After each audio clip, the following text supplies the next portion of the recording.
Matthew chapter 5. Now when Jesus saw the crowds, he went up on a mountainside and sat down. His disciples came to him, and he began to teach them. He said, "Blessed are the poor in spirit, for theirs is the kingdom of heaven. Blessed are those who mourn, for they will be comforted.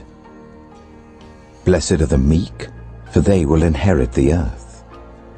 Blessed are those who hunger and thirst for righteousness, for they will be filled. Blessed are the merciful, for they will be shown mercy. Blessed are the pure in heart, for they will see God. Blessed are the peacemakers, for they will be called children of God. Blessed are those who are persecuted because of righteousness, for theirs is the kingdom of heaven. Blessed are you when people insult you, persecute you, and falsely say all kinds of evil against you because of me. Rejoice and be glad, because great is your reward in heaven, for in the same way they persecuted the prophets who were before you. You are the salt of the earth. But if the salt loses its saltiness, how can it be made salty again? It is no longer good for anything except to be thrown out and trampled underfoot. You are the light of the world. A town built on a hill cannot be hidden. Neither do people light a lamp and put it under a bowl. Instead, they put it on its stand, and it gives light to everyone in the house. In the same way, let your light shine before others, that they may see your good deeds and glorify your Father in heaven. Do not think that I have come to abolish the law or the prophets. I have not come to abolish them, but to fulfill them. For truly I tell you, until heaven and earth disappear, not the smallest letter, not the least stroke of a pen will by any means disappear from the law until everything is accomplished. Therefore, anyone who sets aside one of the least of these commands and teaches others accordingly will be called least in the kingdom of heaven. But whoever practices and teaches these commands will be called great in the kingdom of heaven. For I tell you that unless your righteousness surpasses that of the Pharisees and the teachers of the law, you will certainly not enter the kingdom of heaven.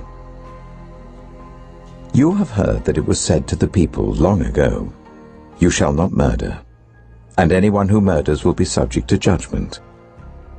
But I tell you that anyone who is angry with a brother or sister will be subject to judgment. Again, anyone who says to a brother or sister, 'Raka,' is answerable to the court, and anyone who says, 'You fool,' will be in danger of the fire of hell. Therefore, if you are offering your gift at the altar and there remember that your brother or sister has something against you, leave your gift there in front of the altar. First, go and be reconciled to them. Then come and offer your gift. Settle matters quickly with your adversary who is taking you to court.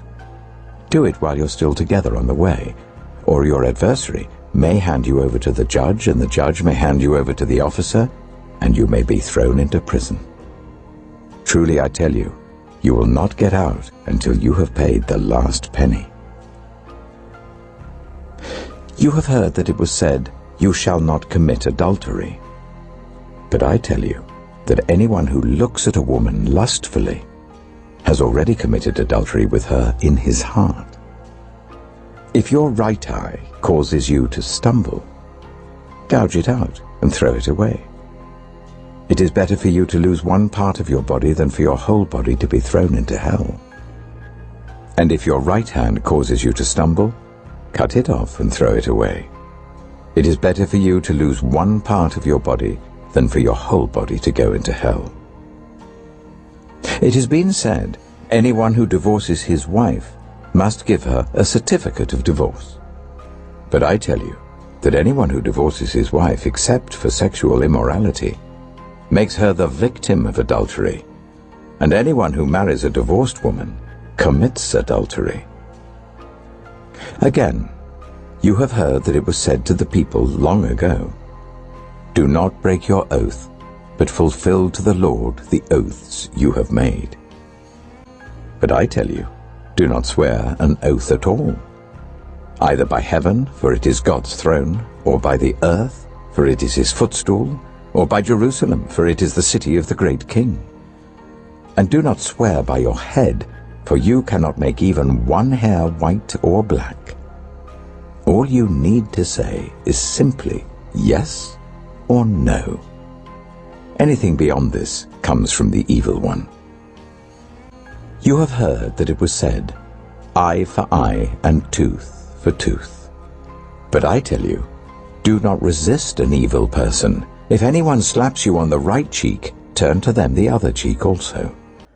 And if anyone wants to sue you and take your shirt, hand over your coat as well. If anyone forces you to go 1 mile, go with them 2 miles. Give to the one who asks you, and do not turn away from the one who wants to borrow from you. You have heard that it was said, "Love your neighbor and hate your enemy." But I tell you, love your enemies and pray for those who persecute you, that you may be children of your Father in heaven.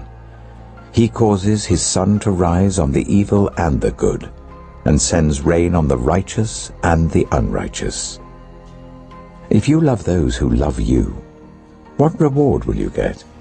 Are not even the tax collectors doing that? And if you greet only your own people, what are you doing more than others?